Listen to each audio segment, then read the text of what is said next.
కాంగ్రెస్ నాయకులు గ్రామాన పల్లెల్లోకి పోయినప్పుడు అక్కడ ఎండిపోతున్న పంటలు చూస్తున్నప్పుడు వాటి నుంచి ఎట్లా డైవర్ట్ చేద్దామా, ఒకళ్ళేమో ఐపీఎల్ అంటారు, ఒకళ్ళు ఫోన్ ట్యాపింగ్ అంటారు, ఒకళ్ళు కాళేశ్వరం అంటారు. ఇప్పుడు కాళేశ్వరం మాట్లాడతలేరు, ఎందుకంటే కాళేశ్వరం మాట్లాడితే మళ్ళీ గాయత్రి పంప్ హౌస్ నీళ్లు కనబడుతున్నాయి కాబట్టి. ఇవాళ ఫోన్ ట్యాపింగ్ అనేది ఒక వెబ్ సిరీస్ నడిపిస్తున్నది కాంగ్రెస్ ప్రభుత్వం. ఈ ఎలక్షన్లో ఎట్లా అజెండా చేసుకోవాలి. మోదీ గారికి ఏమో దేశవ్యాప్తంగా ఈడీ అని ఎట్లా దొరికిందో, కాంగ్రెస్ ప్రభుత్వం ఇవాళ ఎన్నికల్లో ఫోన్ ట్యాపింగ్ మాట్లాడాలి, ఫోన్ ట్యాపింగ్ చేసి బురద జల్లి కేసీఆర్ గారి పార్టీ మొత్తం ఇదే ఎక్స్ప్లెనేషన్ ఇచ్చుకోవాలి. ఇదే ఓహో ఒకళ్ళు 10 లక్షలు అంటారు, ఒకళ్ళు 1,00,000 ఫోన్లు అని అంటారు. దానికి రకరకాల ఏంటది 200 మీటర్లలో తేడా, 200 మీటర్ల రేడియస్లో అక్కడ ఎక్విప్మెంట్ పెట్టుకుంటేనంట, అట్లా పెట్టుకొని 10 లక్షల, మేము కాదు అన్నది, ఇవ్వండి లెక్క చూడండి, ఇది రాస్తున్న పత్రికలు, 10 లక్షల కాన్వర్జేషన్స్ ఫోన్ ట్యాపింగ్ చేసిండ్రు అని ఇది ఆరోపణ వేసారు. అంటే 10 లక్షల కోసం మళ్ళీ ఏమని ఆరోపణ, దీనికోసం వార్ రూమ్స్ ఏర్పాటు చేసిర్రంట. 200 మీటర్స్ రేడియస్లో ఇదేదో ఎక్విప్మెంట్ పెట్టుకుంటేనంట ఈ 10 లక్షల ఫోన్లు అయితే అంట. అంటే మరి 10 లక్షల ఫోన్లు మీరు అంటున్నట్టు రాజకీయ నాయకులది, వ్యాపారవేత్తలది, హవాలా ఆపరేటర్లది, సినీతారులది ఇవన్నీ చేసిర్రంటే మరి 10 లక్షల ఆఫీసులను కూడా కిరాయికి తీసుకోవాలి కదా. మరి సీజ్ చేసిర్రా? ఎన్ని ఆఫీసులను సీజ్ చేసిర్రు? 200 మీటర్ల రేడియస్లో పెట్టి చేయాలి అని అంటే మీరు అంటున్నట్టు 10 లక్షల ఫోన్ కాన్వర్జేషన్స్ అంటే మరి 10 లక్షల ఆఫీసులను సీజ్ చేసిండ్రా? ఇష్టం వచ్చినట్టు ఆరోపణ ఇది. ఇక ఈ స్క్రిప్ట్ని రాహుల్ గాంధీ గారికి అందించారు. అయితే మేము ఏమంటున్నామంటే రాహుల్ గాంధీ గారు చాలా పెద్ద సెల్ఫ్ గోల్ చేశారు. రాహుల్ గాంధీ గారు కేసీఆర్ గారిని జైల్లో వేద్దామనే ప్రయత్నం చేస్తారు కదా. ఫస్ట్ జైలు వేయాలంటే పాపం మరి ఈ పెద్ద మనిషిని జైలు వేయాలి. ఎవరో కాదు, రాహుల్ గాంధీ గారు ఎంపీగా ఉన్నప్పుడు, సోనియా గాంధీ గారు యూపీఏ చైర్పర్సన్గా ఉన్నప్పుడు గౌరవనీయులు మాజీ ప్రధానమంత్రి మన్మోహన్ సింగ్ గారు ప్రధాని హోదాలో ఇచ్చిన స్టేట్మెంట్ ఇది. I'm aware of corporates nervous but phone tapping needed. Phone tapping అవసరం అని చెప్పింది. వ్యాపారవేత్తలు భయపడుతున్నారు, కార్పొరేట్స్ భయపడుతున్నారు, కానీ ఫోన్ ట్యాపింగ్ అవసరం అని చెప్పింది అయ్యా రాహుల్ గాంధీ మీ నాయకుడు ప్రధాని, అప్పటి ప్రధాని మన్మోహన్ సింగ్ గారు. చేసిర్రా విచారణ మన్మోహన్ సింగ్ గారిని? చేసిర్రా ఇట్లా బద్నాం మన్మోహన్ సింగ్ గారిని? మాట్లాడిర్రా బహిరంగ సభలలో మన్మోహన్ సింగ్ గారి మీద? నడిపించిర్రా ఇట్లా ఓటీటీ సిరీస్ మన్మోహన్ సింగ్ గారి మీద? PM backs Prime Minister backs phone tapping, says in national interest. ఇది మన్మోహన్ సింగ్ గారి స్టేట్మెంట్. ఇది మేము ఇది చెప్తే రేవంత్ రెడ్డి గారు మళ్ళీ కేసులు వేస్తారు మా మీద, మా ఫోన్లు సీజ్ చేయించుడు కేసులు వేస్తారు, ఏమో పత్రికలు రాసినాయి ఆర్టికల్లు చూపిస్తారు అనేసి అంటారు కదా. అందుకే ఇగోండి వీడియో వినండి. మన్మోహన్ సింగ్ గారు ఎట్లా ఫోన్ ట్యాపింగ్ అవసరమో ఈ దేశానికి ప్రధానమంత్రి హోదాలో మన్మోహన్ సింగ్ గారు ఏం మాట్లాడారో వినండి.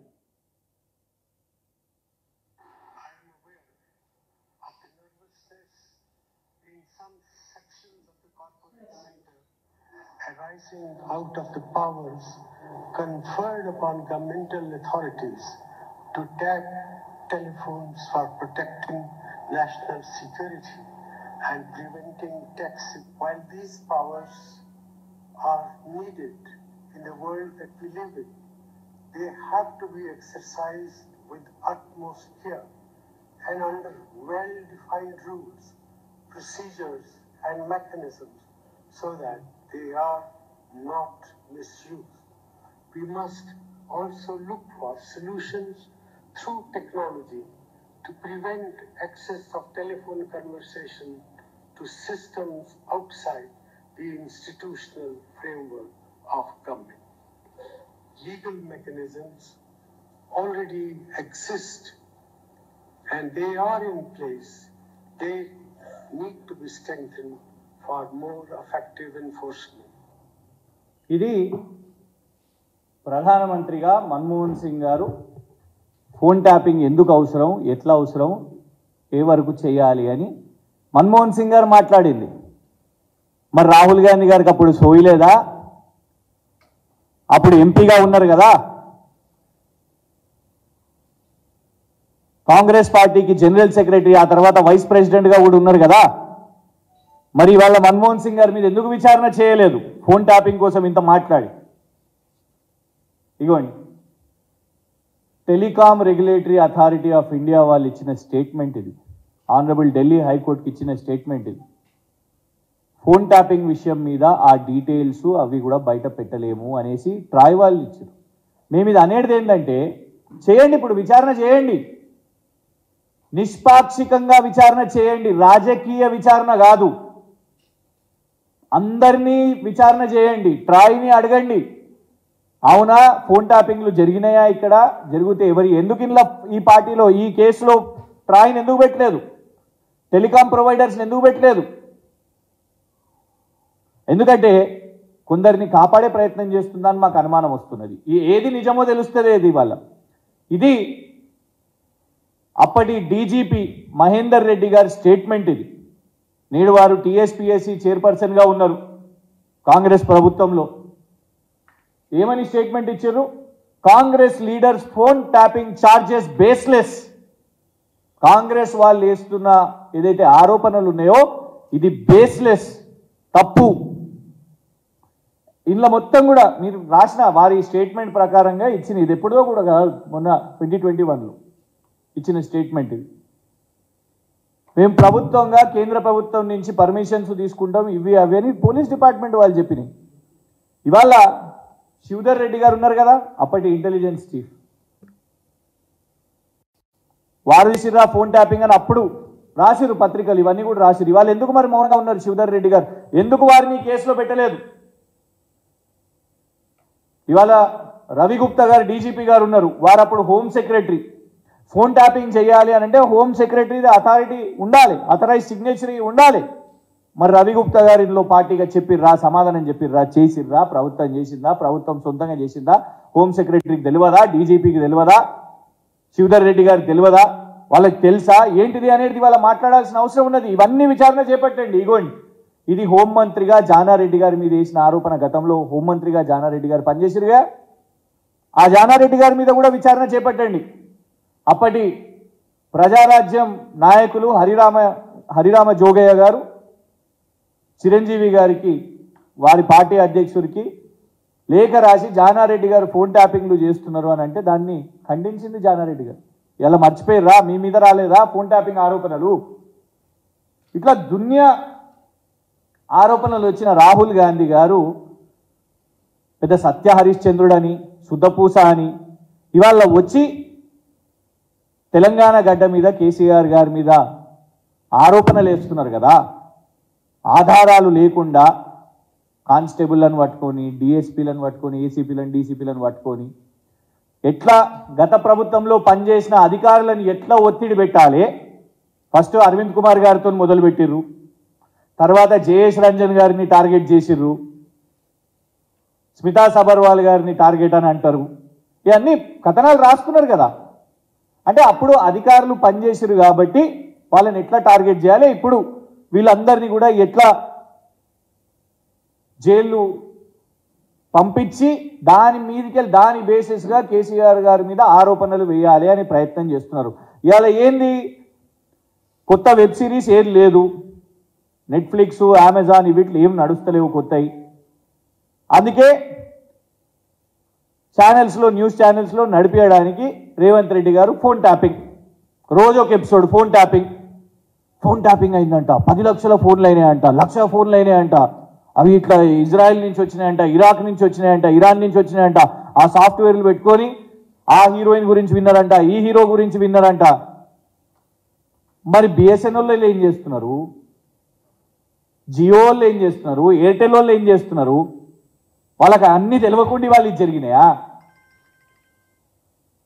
ఇవాళ ఫస్ట్ విచారణ చేపట్టాలంటే రాహుల్ గాంధీ గారు ఇగోండి, ఫోన్ ట్యాపింగ్ అవసరం అని దాన్ని బ్యాకింగ్ చేసిన మన్మోహన్ సింగ్ గారి నుంచి మొదలు పెడతారా?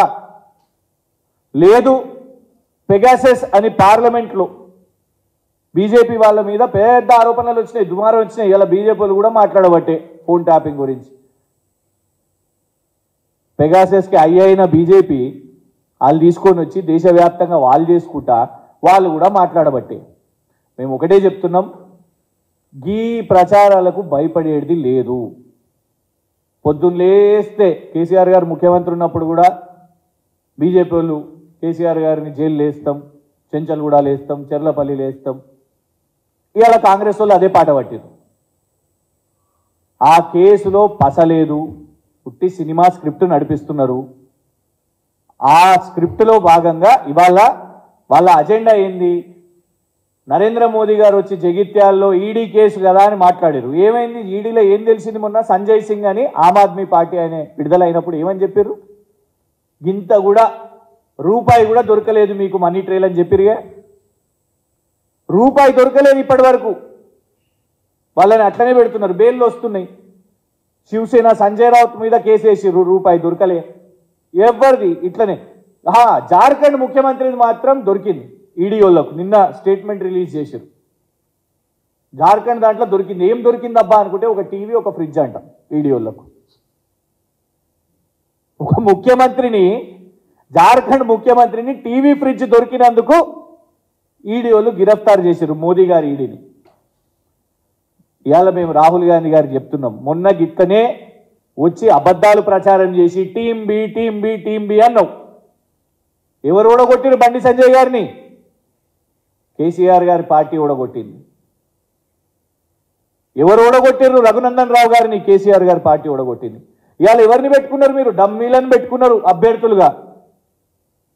కరీంనగర్ అభ్యర్థి అయిర్రా ఇంకా కాంగ్రెస్ పార్టీకి? అధికారంలో ఉన్న కాంగ్రెస్ పార్టీ కరీంనగర్లా రాహుల్ గాంధీ గారు అప్పుడు ప్రచారం చేయలే, ఇప్పుడు కూడా చేయరు.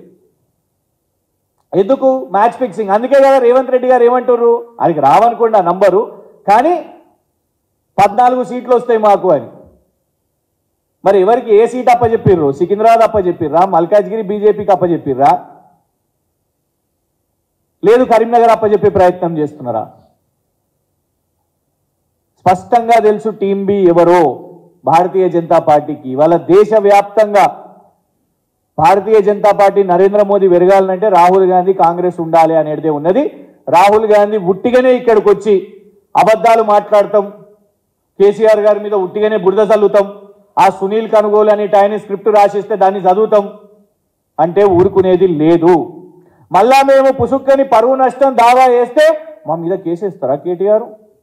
పరువు నష్టం దావా వేస్తారా అని మీరు ఏది పడితే అది మాట్లాడాలి, మీరు ఆధారాలు లేకుండా ఆరోపణలు వేయాలి. మళ్ళా మేము చట్టపరంగా మేము పోతేనేమో అట్లెట్లేస్తారు, మీరు కేసులు ఎట్లేస్తారు అని చెప్తారు. రాహుల్ గాంధీ గారి మీద మా పార్టీ ఎలక్షన్ కమిటీ ఏదైతే ఉన్నదో వాళ్ళు ఫిర్యాదు కూడా చేస్తారు ఖచ్చితంగా. ఇవన్నీ ఆధారాలు కూడా మన్మోహన్ సింగ్ గారు గతంలో మాట్లాడిన, ప్రధాని హోదాలో మాట్లాడిన వీడియోతో సహా ఇవన్నిటిని కూడా ఎన్నికల కమిషన్ కూడా ఇస్తాం. ఈ ఫోన్ ట్యాపింగ్ దాన్ని ఎందుకంటే జాతీయ భద్రత కోసం అనేసి మన్మోహన్ సింగ్ గారు చెప్పారు. ఇక్కడ పోలీస్ డిపార్ట్మెంట్ కేటీఆర్ గారు ఏమన్నారు కేటీఆర్ గారు, పోలీస్ డిపార్ట్మెంట్ వాళ్ళు వాళ్ళ పని ఏదో చేసినట్టున్నారు అనగానే కథం అగో అట్లెట్లా 1-2 అయితే గట్లెట్లా చేస్తారు 1-2 కేటీఆర్ గారు ఒప్పుకున్నట్టే చూసిరా 2 చేసిన వాళ్ళు 20 కూడా చేసి ఉండొచ్చు అని. మరి ఇదేంది వీళ్ళ టైంలో చేసింది మన్మోహన్ సింగ్ గారు ఏంది? మరి కేవలం ఇది ఒకటే కాదు, వాళ్ళ టైంలో 2011లోనే 1,00,000 ఫోన్ ట్యాపింగ్ 1,00,000 ఫోన్స్ను ఫోన్ ట్యాపింగ్ చేస్తున్నారు అని ఉన్నది. And they have supported it. దానికోసం ఎవరిని జైల్లో వేస్తారు? రాహుల్ గాంధీ గారిని పెడదామా, లేకుంటే ఆ ప్రభుత్వానికి పెద్ద అయిన యూపీఏ చైర్పర్సన్ సోనియా గాంధీ గారిని పెడదామా, లేకుంటే మన్మోహన్ సింగ్ గారిని పెడదామా? రాహుల్ గాంధీ గారు వచ్చింది కదా, పోయింది కదా, మాట్లాడేసి వెళ్ళిపోయారు కదా అంటే మేము మర్చిపోతామని అనుకోకండి. ఖచ్చితంగా కాంగ్రెస్ నాయకులు ఇవాళ దాని గురించి ఇంకా కంటిన్యూ మాట్లాడుతుంటే మేము భయపడి సైలెంట్ ఉండము. ఇవన్నింటినీ కూడా తీస్తాం, ప్రజల ముందు పెడతాం. ఇవాళ ఉట్టిగానే అబద్ధాలు మాట్లాడాలి, కేసీఆర్ గారిని టార్గెట్ చేయాలి, మేము ప్రభుత్వంలో ఉన్నాం కదా ఆయనని ఎట్లా కార్నర్ చేయాలి అని రోజుకి ఇదే నడిపిస్తున్నారు. దాన్ని ప్రజల ముందు పెడతాం. ఇవన్నిటినీ కూడా డెఫినెట్గా ఎదుర్కొంటాం.